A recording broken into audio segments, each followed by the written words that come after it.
Polisi menangkap pelaku penganiayaan Nenek Saudah, 67, warga Jorong Lubuak Aro, Nagari Padang Matinggi Utara, Kecamatan Rao, Kabupaten Pasaman, Sumatera Barat, Sumbar.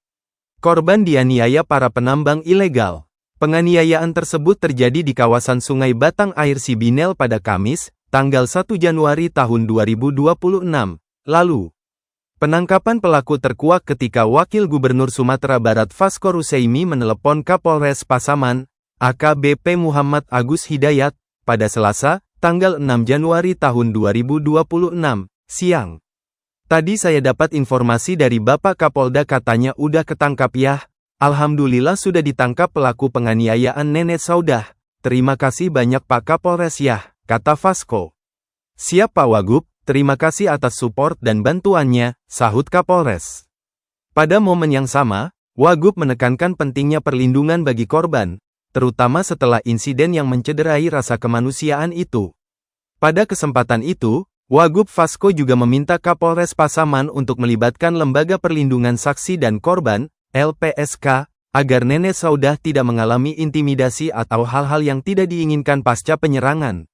Ini poin yang paling penting buat saya ya Pak Kapolres, saya tak mau bicara di konteks yang lain, tapi bicara di kemanusiaannya ini. Ini kan kurang ajar sekali, di saat ada nenek-nenek tua yang dipukul sampai mukanya hancur seperti ini, bagi saya ini sudah kelewatan batas gitu. Kalau perlu dilibatkan LPSK, biar tak terjadi hal-hal tak diinginkan lagi begitu Pak, katanya. Wagub Vasco menegaskan, pemerintah Provinsi Sumatera Barat, Pemprov Sumbar, tidak mentolerir tindakan kekerasan serupa di wilayahnya. Ia meminta aparat memberikan efek jera maksimal bagi pelaku, sekaligus menjadi peringatan agar kasus serupa tidak terulang. Kita beri efek jera dan hukuman berat kepada pelaku berinisial IS, 26, tersebut.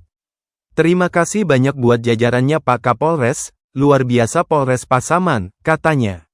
Kapolres Pasaman, AKBP Muhammad Agus Hidayat, menjelaskan bahwa penyidik mengarah pada pria berinisial IS, yang juga dikenal dengan sebutan MK. Ia ditangkap pada Selasa, tanggal 6 Januari tahun 2026, pagi setelah penyidik menemukan bukti yang cukup untuk menetapkannya sebagai terduga pelaku. Terduga pelaku tercatat sebagai mahasiswa dan berdomisili di Jorong Lubuk Aro, Nagari Padang Matinggi Utara, Kecamatan Rao, Kabupaten Pasaman. Dari hasil pemeriksaan awal, penyidik menyimpulkan bahwa pelaku bertindak seorang diri tanpa ada pihak lain yang terlibat, ujar Agus dalam keterangannya. Kabid Humas Polda Sumbar Kombes Pol Susmelawati Rosya mengatakan IS masih memiliki hubungan kekerabatan dengan korban. Susmelawati menyebutkan, berdasarkan hasil penyelidikan sementara, kasus itu berkaitan konflik lahan kaum dan bukan persoalan penambangan emas ilegal. Dari hasil penyelidikan juga, kata Susmelawati, tidak ditemukan alat berat untuk penambangan di lokasi. Bukan soal penambangan emas ilegal, ya, tapi dari hasil penyelidikan sementara yang disampaikan Kapolres itu karena konflik tanah kaum, kata Susmelawati. Susmelawati menyebutkan, kasus itu menjadi atensi pihak kepolisian karena menyangkut penganiayaan terhadap seorang nenek. Kasus ini menjadi atensi Pak Kapolda. Kita serius menanganinya, kata Susmelawati. Berdasarkan keterangan korban, kejadian bermula saat dia mendatangi lahan miliknya pada siang hari. Ia menduga lahan tersebut diserobot oleh para penambang ilegal yang beraktivitas di lokasi tersebut. Saudah mengaku telah meminta para pekerja menghentikan aktivitas penambangan di lahannya. Permintaan itu sempat diindahkan, namun para penambang kembali beroperasi pada malam hari. Siang hari mereka bekerja di tanah saya. Bukan dilarang, tapi diminta berhenti dulu. Tapi waktu maghrib mereka datang lagi dan bekerja kembali, ujar Saudah, kepada wartawan, Senin, tanggal 5 Januari tahun 2026. Merasa keberatan, Saudah kembali mendatangi lokasi pada malam hari dengan membawa senter untuk melihat aktivitas tersebut.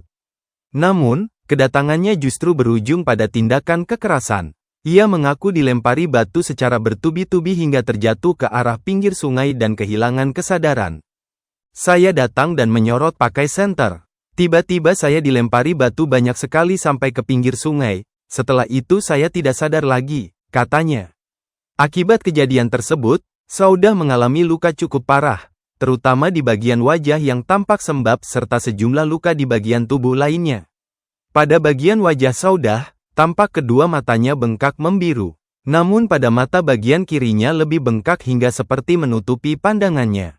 Pada bagian dahi, juga terdapat luka jahitan. Selain itu pada bagian bibir Saudah juga tampak beberapa luka jahitan. Ia juga mengakui bahwa hingga saat ini badannya pun masih merasakan sakit dan membuatnya sulit beraktivitas serta berbicara. Anak korban, Iswadi Lubis, menuturkan bahwa ibunya sempat disangka meninggal dunia oleh para pelaku. Dalam kondisi pingsan, Saudah disebut dipindahkan ke semak-semak. Ibu saya dilempari batu sampai pingsan, lalu dipukuli, muka, kepala, punggung semuanya luka. Setelah pingsan digoyang-goyangkan, dikira sudah mati, lalu dibuang ke semak-semak. Itu sudah tidak wajar, bukan perlakuan manusia, ujar Iswadi. Beberapa waktu kemudian, Saudah siuman dan berusaha pulang ke rumah dengan sisa tenaga yang ada. Ia akhirnya ditemukan oleh pihak keluarga dan segera dilarikan ke fasilitas kesehatan untuk mendapatkan perawatan. Saat ini, Saudah menjalani perawatan intensif di RSUD Tuanku Imam Bonjol, Lubuk Sikaping, dengan kondisi yang masih memprihatinkan. Atas kejadian tersebut, pihak keluarga berharap aparat penegak hukum dapat mengusut tuntas kasus penganiayaan yang dialami korban. Saya berharap kepada pihak berwenang, termasuk Presiden Prabowo, agar kasus ini diusut tuntas dan pelakunya diproses sesuai hukum tanpa pandang bulu, kata Iswadi. Download Tribun X sekarang, menghadirkan lokal menjadi Indonesia.